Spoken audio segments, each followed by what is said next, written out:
Hello नमस्कार जय हिंद। स्वागत है सभी का अधिगम मंत्रा पर। मैं विकास गुप्ता हाजिर हूं आपके बीच एक नया वीडियो लेकर के, जहां हम डिस्कस करें केवीएस पीजीटी कॉमर्स से रिलेटेड टॉपिक्स। जी हाँ, ये एक ऐसा प्लेटफॉर्म है जिसको इस तरीके से डिजाइन किया जा रहा है कि जहां पर आपको कॉमर्स का कंप्लीट सॉल्यूशन मिलेगा। आप इसको इस तरह से ले लीजिए, Adhigam Mantra a complete solution of commerce. Right, वैसे टैगलाइन अच्छी है ये वाली, है ना, यूज की जा सकती है। तो अधिगम मंत्रा कंप्लीट सॉल्यूशन ऑफ कॉमर्स मतलब आप कोई भी टॉपिक, कोई भी सब्जेक्ट कॉमर्स से रिलेटेड या कुछ भी इन फ्यूचर अगर आप देखेंगे तो आपके पास अधिगम मंत्रा एक ऐसा टूल होगा, एक ऐसा प्लेटफॉर्म होगा जहां पर आपको कॉमर्स से रिलेटेड कोई भी information free of cost YouTube पर इजीली अवेलेबल हो जाएगी। ठीक है, लेकिन लेकिन उसके लिए जरूरी है आपका सपोर्ट। क्यों? क्योंकि ये भाई अगर कोई भी सपना देखा जाता है तो बिना सपोर्ट के तो पूरा होगा नहीं। और ये सपना क्योंकि आप लोगों के लिए देखा जा रहा है तो आप लोगों का सपोर्ट तो और भी ज्यादा है। जैसे एक क्लासरूम में कोई टीचर जब मेहनत करता है ना, जैसे बहुत सारे लोग आप में से टीचर होंगे, तो आप मेहनत किसके लिए करते हो? अपने लिए कि बच्चों के लिए? बच्चों के लिए। तो अगर बच्चे आपको रिवर्ट करें, है ना, आपको फीडबैक दें उसी के पैरेलल जितना एफर्ट आप कर रहे हो, तो एक बात मुझे बताओ कि क्या आपकी नॉलेज और साथ साथ में बच्चों का जो फ्यूचर है वो ग्रो करेगा कि नहीं करेगा? ऑब्वियसली करेगा ना। इसका मतलब क्या है कि आपकी तरफ से भी मेहनत की जा रही है, बच्चों की तरफ से भी मेहनत की जा रही है। तो इसका मतलब क्या कि मेहनत टू टाइम्स हो गई, है ना। एक टाइम पर मेहनत कौन कितने टाइम्स हो गई? टू टाइम्स हो गई। क्लियर है ना। लेकिन अगर क्लासरूम के, ये तो एक ही बच्चे की बात है, लेकिन अगर क्लासरूम के सभी बच्चे 40 के 40 बच्चे, जैसे 40 45 100 जितने भी बच्चे हैं आपकी क्लास में, अगर एक ही क्लास के सभी बच्चे आपको उसी एनर्जी के साथ फीडबैक दें या आपको सपोर्ट करें या उतनी ही मेहनत करें, एक एक बच्चा जितनी आप कर रहे हो, तो वही सेम टाइम में कितना एफर्ट हो जाएगा? 40 टाइम्स हो जाएगा कि नहीं हो जाएगा? अगर 40 बच्चे करेंगे तो हो जाएगा ना 40 टाइम्स आपकी मेहनत का 40 टाइम्स। तो एक बात मुझे बताओ, क्लास ग्रो करेगी कि नहीं करेगी? ऑब्वियसली ग्रो करेगी। तो इसका मतलब क्या है कि अगर आपको ग्रो करना है ना, तो उसके लिए जरूरी है कि चैनल भी ग्रो करे। क्यों? क्योंकि जितने ज्यादा से ज्यादा लोग चैनल के साथ कनेक्टेड होंगे उतनी ज्यादा क्वेरीज आएंगी। और हर पर्सन की अलग क्वेरी होती है, हर पर्सन का अलग समझने का तरीका होता है। तो उसी के अकॉर्डिंग आपके सामने वो सारी चीजें आएंगी। और जब उस चीज के अकॉर्डिंग आपके सामने चीजें आएंगी तो आपको एक ही तरीक चीज को, एक ही टॉपिक को अलग अलग तरीके से समझने का एडवांटेज मिलेगा, है ना। तो इसके लिए क्या है, इसके लिए मैं आपको बोल रहा हूं कि ज्यादा से ज्यादा चैनल को शेयर कीजिए और लोगों के से सब्सक्राइब कराइए। ठीक है, तो चलिए अपनी शुरू करते हैं आज की वीडियो। लेकिन उससे पहले दो चीजें, जो बच्चे नए जुड़े हुए हैं उनको मैं बता दूं कि पहली बात तो अधिगम मंत्रा पर आपको कंप्लीट कोर्स कराया जाएगा। केवीएस से पहले पहले कोर्स कंप्लीट करा दिया जाएगा। दूसरी चीज क्या है, यहां पर आपको किसी भी चीज के लिए कोई पेमेंट नहीं करना है, कहीं भी किसी भी प्लेटफॉर्म पर। राइट, कोई अमाउंट अधिगम मंत्रा की तरफ से आपसे नहीं मांगा जाएगा, नहीं मांगा जा रहा है, ये बात ध्यान में रखें। क्लियर है? तो चलिए शुरू करते हैं अपना आज का वीडियो। पहले हमने जो accounting for company, issue of share and for feature of share हमने कंप्लीट किया था। तो आज अपन लोग करेंगे अकाउंटिंग फॉर कंपनी में डिबेंचर्स इशू। और डिबेंचर इशू करने के लिए मैं आपको लेकर के चल रहा हूं एक ब्लैंक पेज पर। और इस ब्लैंक पेज पर मैं आपको बताऊंगा कि कैसे कंपनी डिबेंचर्स इशू करती है। चलिए देखिए, एक कंपनी है और यहां पर कुछ पब्लिक है। कौन है? पब्लिक है। दिखाई तो दे रहा होगा सबको। कंपनी चाहती है कि ये जो पब्लिक है, कौन है? ये जो पब्लिक है, और ये क्या है? कंपनी है। कंपनी ये चाहती है कि कंपनी को पब्लिक से क्या मिल जाए? लोन मिल जाए। है? क्यों सर? बैंक बैंक खाली वाली हो गए हैं क्या? बैंक के पास पैसा नहीं है जो कंपनी से लोन, कंपनी को पब्लिक से लोन चाहिए? देखिए ऐसा होता है कि सॉरी, बैंक क्या करता है, बैंक आपको एक साथ अमाउंट दे देता है लमसम में, कि भाई एक साथ अमाउंट ले लो, 10 लाख 50 लाख 60 लाख 1 करोड़ 10 करोड़ 50 करोड़। लेकिन कंपनी को एक साथ तो अमाउंट चाहिए होता नहीं है, कंपनी को चाहिए होता है इंस्टॉलमेंट में। तो उसके अकॉर्डिंगली क्या होता है, जो डिबेंचर्स होते हैं ना, जो डिबेंचर्स होते हैं, ये थोड़े से क्या पड़ते हैं, चीपर पड़ते हैं। इनकी कॉस्ट जो होती है ना वो चीपर पड़ती है in comparison of the bank loan. इसीलिए कंपनी प्रेफर करती है किसको, डिबेंचर्स इशू करने के लिए। ठीक है, तो ये एक चीज है।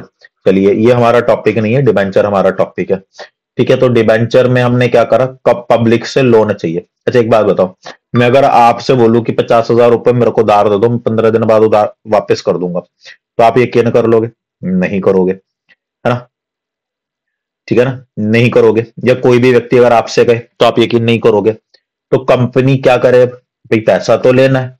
तो अच्छा, कंपनी इक्विटी इशू क्यों नहीं कर देती सर, अगर पैसा चाहिए तो कैपिटल इशू कर दे। मेरे बच्चे, अगर कंपनी इक्विटी इशू करती है पब्लिक को, तो कंपनी की जो ओनरशिप है वो कम हो जाएगी। बात सही है ना? कंपनी की ओनरशिप भी तो कम हो जाएगी। भाई सपोज करो आपके पास 100% इक्विटी थी, जिसमें से 10% आप ऑलरेडी से इशू कर चुके हो, तो आपके पास अब कितनी बची, 90%। जिसमें से 15% आप और इशू करना चाह रहे हो, तो अब आपके पास कितनी बचेगी? बात समझ में आ रहा है? तो 85, सॉरी 75, है ना? कितनी बचेगी, 75% की इक्विटी। तो आपके पास जो ओनरशिप है वो तो कम हो जाएगी ना। तो इसलिए कंपनी डिबेंचर ही इशू कर रही है, कैपिटल इशू नहीं कर रही है। कंपनी लोन लेना चाह रही है ना? तो अगर कंपनी सर लोन लेना चाह रही है तो कोई व्यक्ति कंपनी को पैसा क्यों देगा? भाई जाहिर सी बात है। तो उसके लिए कंपनी क्या करती है, कंपनी एक डॉक्यूमेंट तैयार करती है।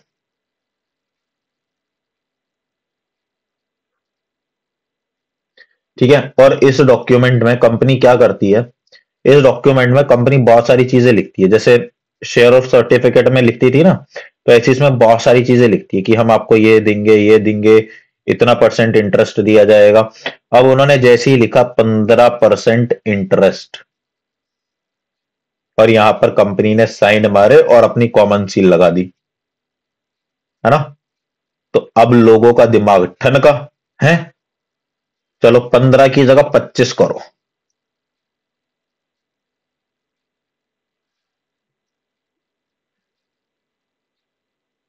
15 की जगह 25% करो। अब लोगों का दिमाग ठनका है, 25%। अब ये एक राजू है, क्या नाम है इसका, राजू। अब ये जो महाशय हैं, इनके पास 1 लाख रुपए हैं। कितने रुपए, 1 लाख। अब ये भाई साहब सोच रहे हैं कि यार मैं कहां पर पैसा लगाऊं कि मुझे ज्यादा से ज्यादा रिटर्न मिले। भी जाहिर सी बात है, अगर आपके पास पैसा है तो आप क्या करोगे, आप ये सोचोगे कि ज्यादा से ज्यादा पैसा कहां से मिल सकता है मेरे को। तो इसने देखा कि यार बैंक में अगर मैं लगाऊं तो बैंक में आप मुझे 4 से लेकर के 8% तक ही इंटरेस्ट मिलेगा, और जबकि कंपनी दे रही है 25% में। लेकिन ये कह रहा है कि यहां पर रिस्क ज्यादा है और यहां पर रिस्क नहीं है। क्यों? क्योंकि बैंक तो कहीं नहीं भाग रहा, और अगर कंपनी भाग गई तो राजू को शंका हुई, और राजू ने क्या करा, राजू अपनी क्वेरी लेकर के कंपनी के पास पहुंचा कि भाई कंपनी कंपनी एक बात बताओ।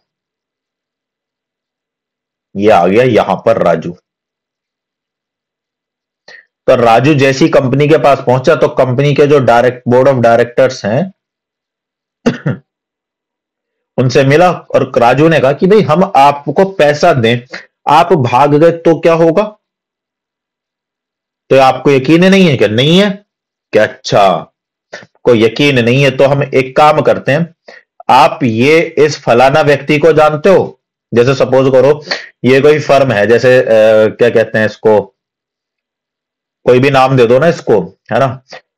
जैसे मुथूट फाइनेंस ही दे दो इसको, है ना? या कोई भी नाम दे दो, कोई भी फाइनेंस कंपनी दे दो, या कुछ भी नाम दे दो, जैसे XYZ ही ले लो। चलो अभी मेरे को कोई नाम भी नहीं सूझ रहा, XYZ लिमिटेड ले लो। तो उन्होंने कहा आप एक बात मुझे बताओ, क्या आप अक्षय कुमार को जानते हो? तो उसने कहा हाँ जानते हैं, बहुत बड़े फैन हैं हम तो उनके। कि अच्छा, अगर वो आपसे कहें है ना। अगर वो आपसे कहें कि क्या आप सॉरी, अगर अक्षय कुमार आपसे मतलब अक्षय कुमार राजू से कहें कि भाई आप कंपनी में पैसा लगा दो XYZ लिमिटेड में, आपका पैसा सेफ है, कोई दिक्कत नहीं है, तो क्या आप यकीन करोगे? क्या ऐसे कैसे कह देंगे कि हम कहलवा देंगे? तो उन्होंने कहा कहलवा दो, मैं पैसा लगा दूंगा। तो उन्होंने क्या करा, उन्होंने एक या एक से ज्यादा लोगों को बुलाया और उनसे बात की। ठीक है, तो उन्होंने कहा कि भाई ये कहानी है, सारी कहानी सुना दी बोर्ड ऑफ डायरेक्टर्स ने। तो बोर्ड ऑफ डायरेक्टर्स ने कहा कि ये जो कंपनी है XYZ लिमिटेड, ये रिलायबल है और आप इसमें अपना पैसा इन्वेस्ट कर सकते हैं, ये पूरी तरह से सेफ है, ये कहीं नहीं भागेगी। ठीक है, तो अब राजू और बाकी के जितनी भी पब्लिक थी वो समझ गई कि हाँ भाई कंपनी फ्रॉड नहीं है और बाकी कोई टेंशन नहीं होने का, तो उन्होंने अपना पैसा कंपनी को देना शुरू कर दिया। क्लियर है? अब यहां पर तीन चार चीजें हैं जो मैं आपको हाईलाइट कर देता हूं। पहली चीज, ये जो पेपर है, ये वाला, ठीक है, इसे कहा जाता है एक्नॉलेजमेंट। एक बार स्पेलिंग देख लेना भाई। और सर्टिफिकेट ऑफ लोन, जिसको हम प्यार से कहते हैं डिबेंचर। क्या ये बात सही समझ आ गई? ठीक। ये जो होते हैं तीन लोग, इन्हें कहा जाता है ट्रस्टी। क्या कहा जाता है? ट्रस्टी। और ये जो कमेटी है इसको कहा जाता है ट्रस्ट। क्या कहा जाता है इसको? ट्रस्ट। और ये जो आप देख रहे हो 25% का इंटरेस्ट, इसको कहा जाता है कूपन रेट, जिसको आम बोलचाल में हम क्या कहते हैं? Interest rate. और कंपनी और ट्रस्टी के बीच में एक एग्रीमेंट होता है, उस एग्रीमेंट को कहा जाता है ट्रस्ट डीड। क्या ये सारी टर्मिनोलॉजी समझ में आ गई?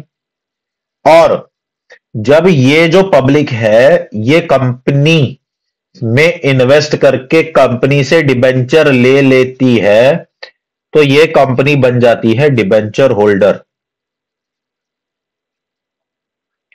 क्या बन जाती है? Debenture holder. क्या इतनी कहानी जो मैंने आपको समझाई है, क्या ये पूरी कहानी आपके समझ आ गई है कि नहीं है? ये पहले मुझे ये बताइए, कमेंट कीजिए तुरंत, ताकि पता चले कि आप समझ रहे हैं कि नहीं समझ रहे हैं। ठीक है, तो ये कहानी आपके समझ में आ गई होगी, मैं ऐसा मान करके चल रहा हूं। ठीक है, बाकी अगर कहीं कोई क्वेरी है तो आप मेरे से वो क्वेरी डिस्कस कर सकते हैं।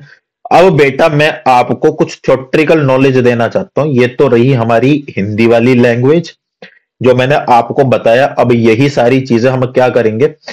यही सारी चीजें अब हम पढ़ेंगे इंग्लिश में। आ जाइए तो फिर देखिए,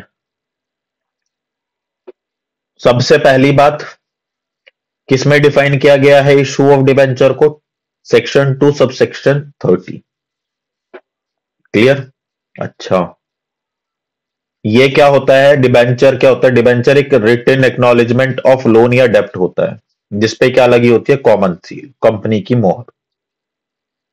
इस पर जो इंटरेस्ट दिया जाता है वो फिक्स रेट से किया जाता है और उसे क्या कहते हैं हम? Coupon rate. ये भी हमने डिस्कस किया। डिबेंचर होल्डर होल्डर जो होता है वो कंपनी की एक्सटर्नल लाइबिलिटी होता है, इंटरनल नहीं। क्या होता है? External liability. इसका मतलब कंपनी को लोन देने वाला व्यक्ति। तो इसीलिए ये कंपनी की एक्सटर्नल लाइबिलिटी है और इसीलिए इनके पास वोटिंग राइट नहीं होता है। और इनके पास वोटिंग राइट नहीं है तो इनको डिविडेंड भी नहीं दिया जाता है। इनको क्या दिया जाता है? इंटरेस्ट दिया जाता है, वो भी फिक्स रेट से, जिसको क्या कहते हैं? Coupon rate. इसमें भी मिनिमम सब्सक्रिप्शन होना जरूरी है और वो सेक्शन 39 सब सेक्शन 1 के अकॉर्डिंग। लेकिन कंपनीज एक्ट में इसके बारे में कुछ भी नहीं कहा गया है। जो minimum subscription on issue of debenture है उसके बारे में कुछ बात नहीं कही गई है कंपनी एक्ट में। किसमें गाइडलाइंस है? सेबी रूल में। किसमें है? सेबी रूल में। तो सेबी ने अपने एक सर्कुलर निकाला था, circular number 12 of 2014 of SEBI, कि आपकी जो सिक्योरिटीज हैं वो कम से कम कितनी होनी चाहिए, उस पर जो मिनिमम सब्सक्रिप्शन होना चाहिए वो कितना होना चाहिए? 75%। बिल्कुल, कितना होना चाहिए? 75%। क्या ये बात क्लियर हो गई? अब इसके बाद हमने दो चीजें पढ़ी थी, एक तो ट्रस्ट पढ़ा था और एक ट्रस्टी पढ़ा था। तो एक बार ट्रस्ट डीड के बारे में समझ लेते हैं भाई। ट्रस्ट और ट्रस्टी तो समझ आ गए, अब ट्रस्ट डीड क्या होती है ये समझ लो। तो trustees are appointed to protect the interest of debenture holder, right. भाई ट्रस्टीज को क्यों अपॉइंट किया जाता है? ताकि जो पर्सन कंपनी में पैसा लगा रहा है उसके साथ उसको ये श्योरिटी, उसका माइंड इतना सेट हो कि कंपनी मेरे साथ फ्रॉड नहीं करेगी और मेरा पैसा कंपनी में सेव रहेगा, इसीलिए किया जाता है। क्लियर है ना ये वाली बात?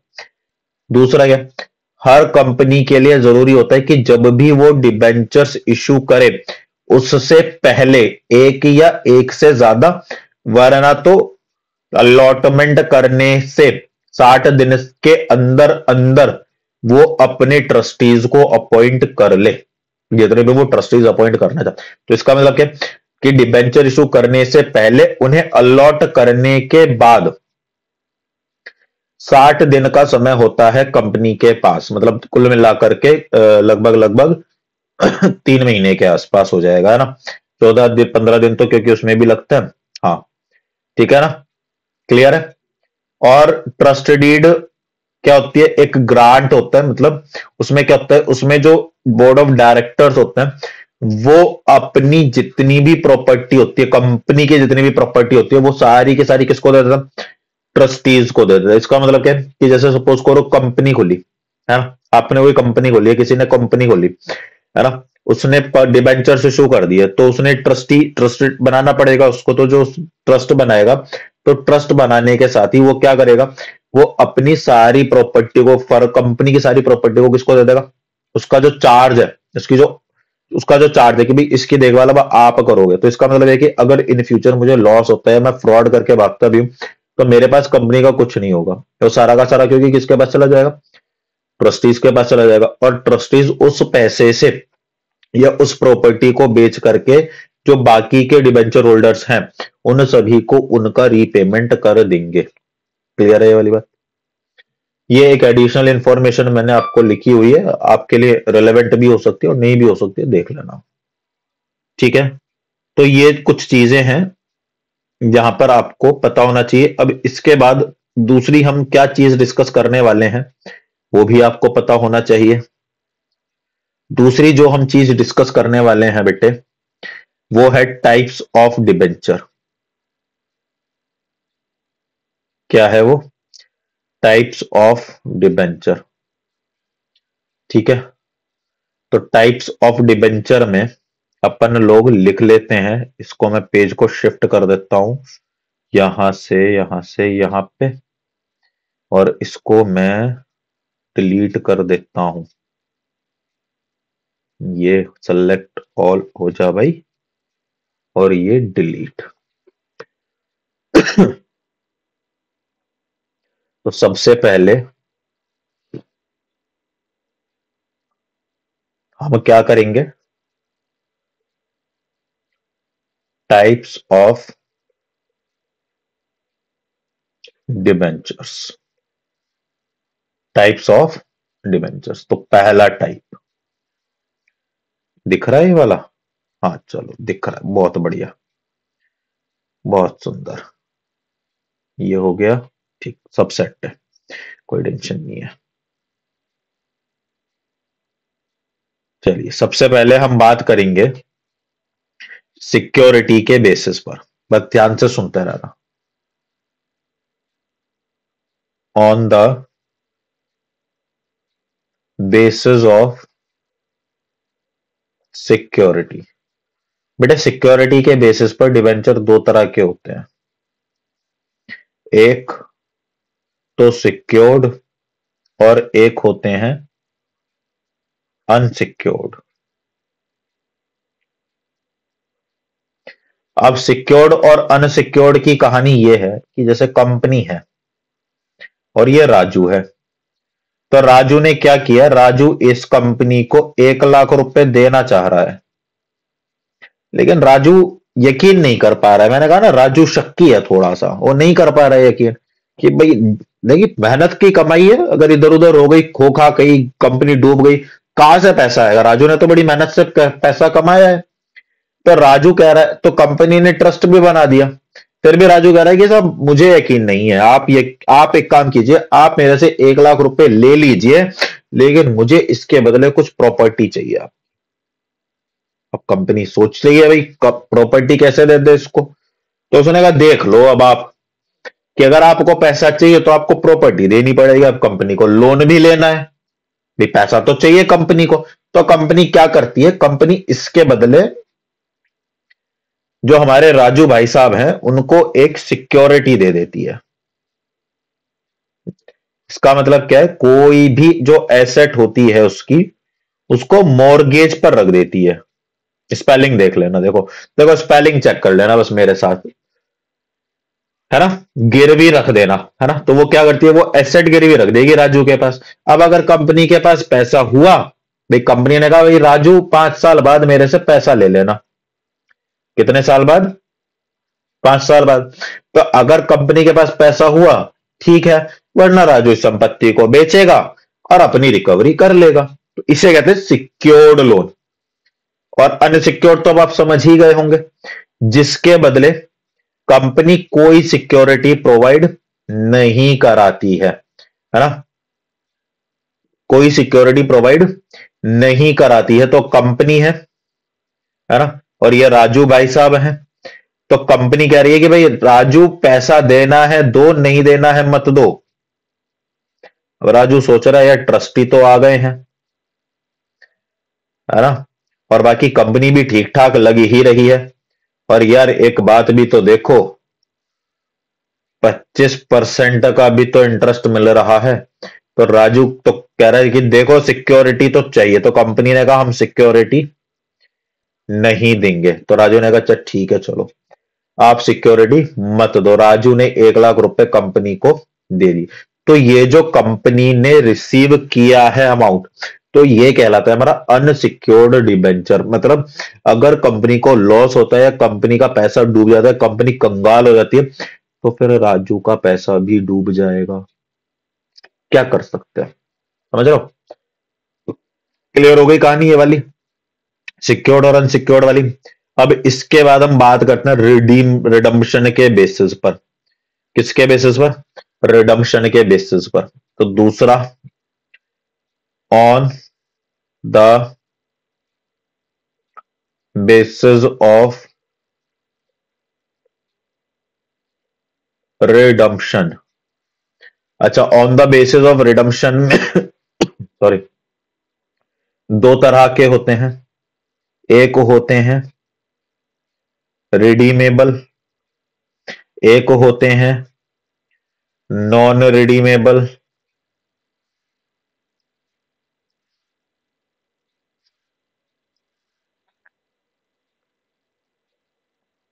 एक होते हैं रिडीमेबल, एक होते हैं नॉन रिडीमेबल। सर रिडीमेबल क्या होते हैं, ये हमारी कंपनी है, ये हमारे राजू भैया हैं। राजू भैया ने कंपनी को 1 लाख रुपया दिया और कंपनी ने वादा किया कि राजू 5 साल बाद आप ये सारा का सारा पैसा ले लेना, या 20 साल बाद ले लेना। तो एक टेन्योर हो गया, क्या हो गया, एक टेन्योर हो गया कि भाई एक पीरियड के बाद आपको पेमेंट मिल जाएगा। इसको बोलते हैं रिडम्पशन। क्या बोलते हैं, redemption of debenture, redemption of debenture. अच्छा एक बात ध्यान रखना, इसमें कभी भी फॉरफीचर नहीं होता, हमेशा रिडम्पशन होता है। ये जब हम न्यूमेरिकल करेंगे ना तब मैं समझाऊंगा, है ना। तो अभी केवल इतना ध्यान रखो कि जो रिडीम हो जाता है company during the life of the company, which debentures can be redeemed are treated as the redeemable debentures. अब नॉन डिबेंचर तो आप समझ ही गए होंगे। राजू ने 1 लाख रुपया तो दे दिया, अब कंपनी कह रही है राजू आपको कंपनी जब बंद हो जाएगी तभी आपको इसका रीपेमेंट मिलेगा। ड्यूरिंग द लाइफ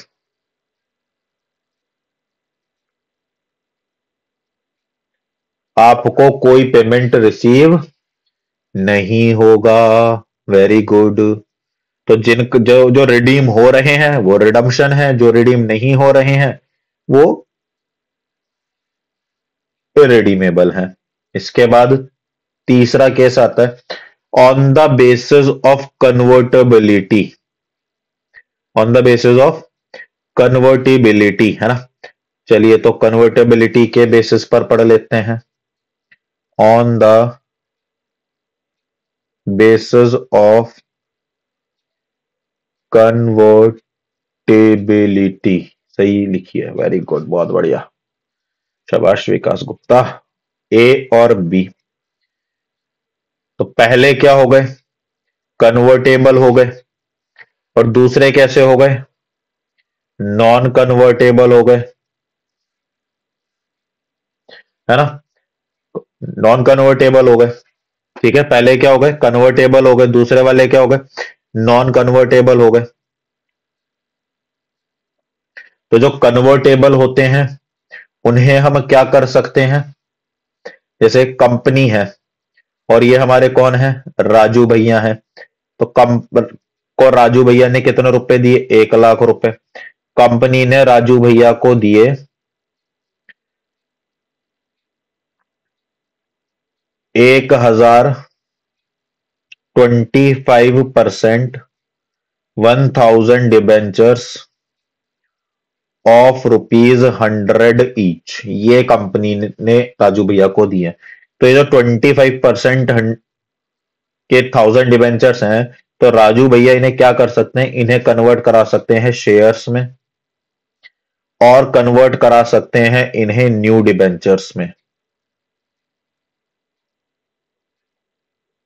उसका जो भी नॉमिनल या जो भी कन्वर्जन चार्जेस होता है वो लगता है, बाकी ये कन्वर्ट करा सकते हैं।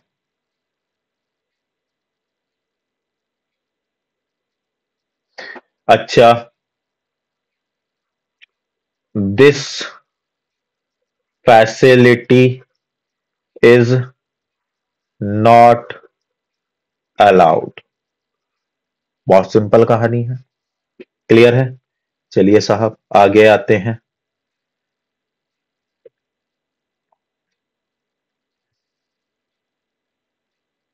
अब बात करेंगे हम फोर्थ वाले की। ठीक है, तो 3 हमारे हो गए हैं, कौन कौन से हो गए हैं एक बार देख लेते हैं। सिक्योरिटी के बेसिस पर हो गए, टेन्योर रिडम्पशन के बेसिस पर हो गए, कन्वर्टेबिलिटी के बेसिस पर हो गए। अब बात कर लेते हैं हम कूपन रेट के बेसिस पर। कूपन रेट बताया था ना मैंने अभी, on the basis of coupon rate, on the basis of coupon rate. तो इसमें 2 तरह के होते हैं। पहला तो स्पेसिफिक कूपन रेट, और दूसरा होता है जीरो कूपन रेट। अब सर स्पेसिफिक क्या होता है, वापस से कंपनी बना लो, राजू भैया आ गए, राजू भैया ने कंपनी को कितने रुपए दे दिए, 1 लाख रुपए दे दिए। तो कंपनी ने क्या करा, कंपनी ने भी राजू भैया को कितने percent, 25%, 1,000 debentures of ₹100 each issue कर दिए। अब ये जो रेट है यही कहलाते हैं स्पेसिफिक। अच्छा, और सर जीरो कूपन में क्या होता है, जीरो कूपन में ये होता है कि कंपनी के डिबेंचर्स हैं 25%, 1,000 ऑफ ₹100 ईच, है ना, क्लियर।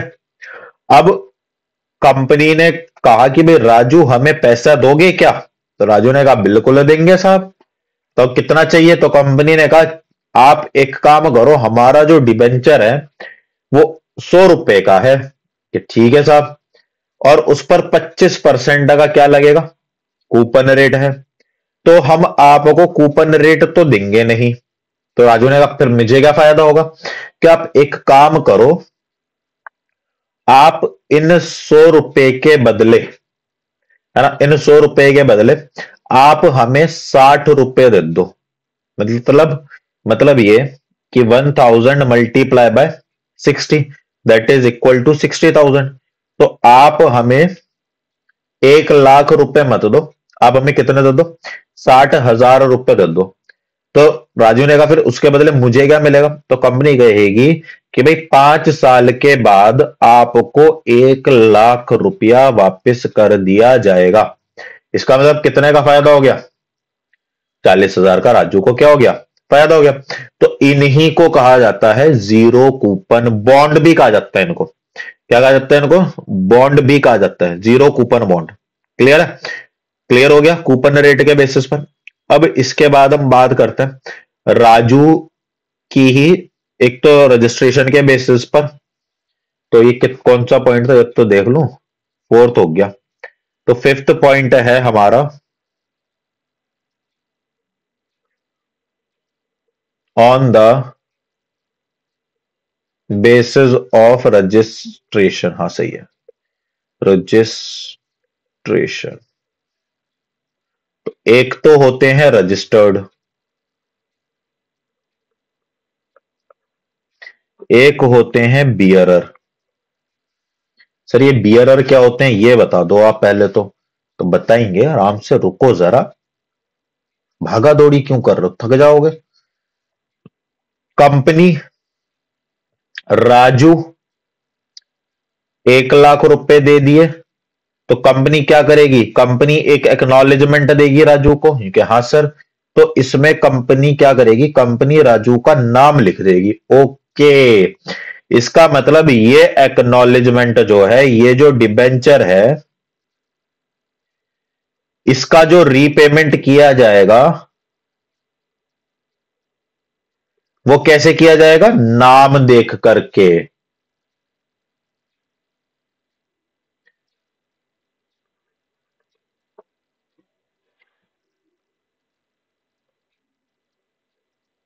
आफ्टर आइडेंटिटी, नाम देखने के बाद किया जाएगा। कि अगर राजू के पास, इसका मतलब कि ये केवल उसी व्यक्ति के पास होना चाहिए जिसने कंपनी में पैसा लगाया है। अगर ये राजू के अलावा किसी के पास भी होगा तो वो पेमेंट कंपनी उसे नहीं करेगी। अच्छा, तो सर कुछ कुछ समझ में आ रहा है। तो ये राजू है, राजू ने कंपनी को 1 लाख रुपए दिए, कंपनी ने डिबेंचर इशू करा, लेकिन कंपनी ने यहां पर बहुत सारी कंडीशंस तो लिख रखी हैं, बाकी साइन वाइन भी कर रखे हैं, लेकिन इसमें कहीं पर भी राजू का नाम नहीं लिख रखा। तो ये अगर राजू के पास हुआ तो राजू को पेमेंट कर देगी, ये अगर शिवम के पास हुआ तो शिवम को कर देगी, ये अगर कृष्णा के पास हुआ तो कृष्णा को, और अगर ये तनुश्री के पास हुआ तो तनुश्री, और ये किसी भी व्यक्ति के पास हो उसको पेमेंट मिल जाएगा। इसी को कहा जाता है बियरर डिबेंचर। और टाइप्स ऑफ डिबेंचर का last part, that is priority, that is priority. तो लास्ट सिक्स्थ पार्ट है हमारा on the basis of priority. Priority का मतलब तो आप समझ ही गए होंगे भाई, आजकल प्रायोरिटी का ही जमाना है, जिसको प्रायोरिटी दी जाएगी वो साथ में रहेगा, जिसको प्रायोरिटी नहीं दी जाएगी वो क्यों ही साथ में रहेगा यार, है ना। प्रायोरिटी का तो खेल ही है सारा, तो प्रायोरिटी लिख रहा हूं, समझ रहे हो ना। सही है बेटा, सही है, पढ़ाई में ध्यान लगा लो, प्रायोरिटी बाद में सेट कर लेना अपनी। पहली प्रायोरिटी पता है किसको देनी है तुम लोगों को, चलो इसमें मैं लिखे देता हूं। एक तो होते हैं फर्स्ट प्रायोरिटी और एक होती है सेकंड प्रायोरिटी। क्या, फर्स्ट प्रायोरिटी और सेकंड प्रायोरिटी। जैसे आपकी फर्स्ट प्रायोरिटी क्या है, नोट्स बनाना और चैनल को शेयर करना, ये आपकी फर्स्ट प्रायोरिटी है, ठीक है। और उसके बाद क्या है, रिवीजन करना, ठीक है। और ठीक है ना, और फिर क्या है आपका, क्या था, सेल्फ स्टडी, ठीक है, तो ये आपकी फर्स्ट प्रायोरिटी में आती हैं। और सब्सक्राइब भी करो, ठीक है, ये सारी चीजें आपकी किस में आती हैं, फर्स्ट प्रायोरिटी में आती हैं, तो फटाफट से कर दो शेयर और सब्सक्राइब। चलिए आ जाइए, डिवेंचर्स बात करते हैं। तो फर्स्ट डिवेंचर और सेकंड डिवेंचर, तो फर्स्ट डिवेंचर क्या होते हैं, रीपेड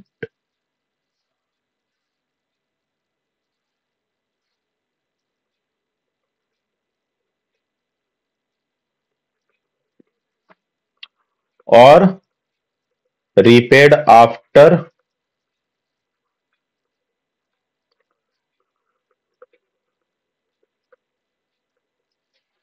बहुत सिंपल सी बात है, इसमें तो कुछ है ही नहीं लॉजिकल। क्लियर है यहां तक कहानी? आई होप यहां तक जितनी भी चीजें हैं आपको वो क्लियर हो गई होंगी। तो फटाफट से चैनल को पहले तो सब्सक्राइब कर दो, वीडियो को शेयर कर दो और चैनल को भी शेयर कर दो। बोल दो सबको, फ्री ऑफ कॉस्ट बिल्कुल डिटेल्ड में एक एक टॉपिक एक एक कॉन्सेप्ट को कराया जा रहा है, और बिफोर द केवीएस एग्जामिनेशन पूरा सिलेबस भी कंप्लीट होगा और एमसीक्यू की ताबड़तोड़ तरीके वाली प्रैक्टिस की जाएगी। मजा आ जाएगा, लिटरली मजा आ जाएगा। लेकिन वो एडवांटेज आपको तभी मिलेगा जब सब्सक्राइबर्स बढ़िया हो जाएंगे 4-5 हजार सब्सक्राइबर्स। अभी तो कुछ भी नहीं हो रहे, तुम लोग शेयर ही नहीं कर रहे हो, पता नहीं क्या कर रहे हो, है ना। और फटाफट से अपने जो नोट्स हैं उनको प्रिपेयर करो, रिवीजन करो, सेल्फ स्टडी करो। सेल्फ स्टडी से याद आया, आप लोग वीडियो लाइक नहीं करते हो यार, हद हो गई, ठीक है ना। और फटाफट से कमेंट करो, चलो इतना तो काम तुरंत कर दिया करो, 2 मिनट लगते हैं, पता नहीं क्या करते रहते हो तुम लोग। बिल्कुल सब्सक्राइबर्स नहीं बढ़ा रहे, बिल्कुल भी चैनल पर ध्यान नहीं दे रहे हो तुम लोग, मत दो यार, बंद हो जाएगा, कई कई फायदा, ढूंढते रहना फिर, वो देखते रहना, वो ज्यादा अच्छा लगता है ना। वो 6-6, 7-7, 1-1 हजार, 8-8, 100, 900 रुपए जब पे करते हो ना, उसके बदले फिर बोलते हो कि सर ये दो हैंड्स रिटन नोट्स आ रहे हैं, वैसे नोट्स आ रहे हैं, ये हो रहा है वो हो रहा है, वो ज्यादा बेटर है? यहाँ सब कुछ सिंपल, एक एक चीज मिल रही है, वो चीज अच्छी नहीं है ना। चलो खैर कोई बात नहीं, अपना ख्याल रखो, मस्त रहो, बाकी तो यार पढ़ते रहो, गवर्नमेंट जॉब मिल जानी चाहिए, मेरे लिए इससे ज्यादा खुशी की बात क्या होगी। बाकी सब्सक्राइब और फॉलो वॉलो करते रहो यार, बाकी की आईडीज पर भी, इंस्टाग्राम, फेसबुक और टेलीग्राम फॉलो कर लो फटाफट से, ठीक है। मिलेंगे एक नई वीडियो के साथ, तब तक अपना ख्याल रखिए, खुश रहिए, मस्त रहिए, बिंदास रहिए, पढ़ते रहिए और सब्सक्राइब करते रहिए। जय हिंद।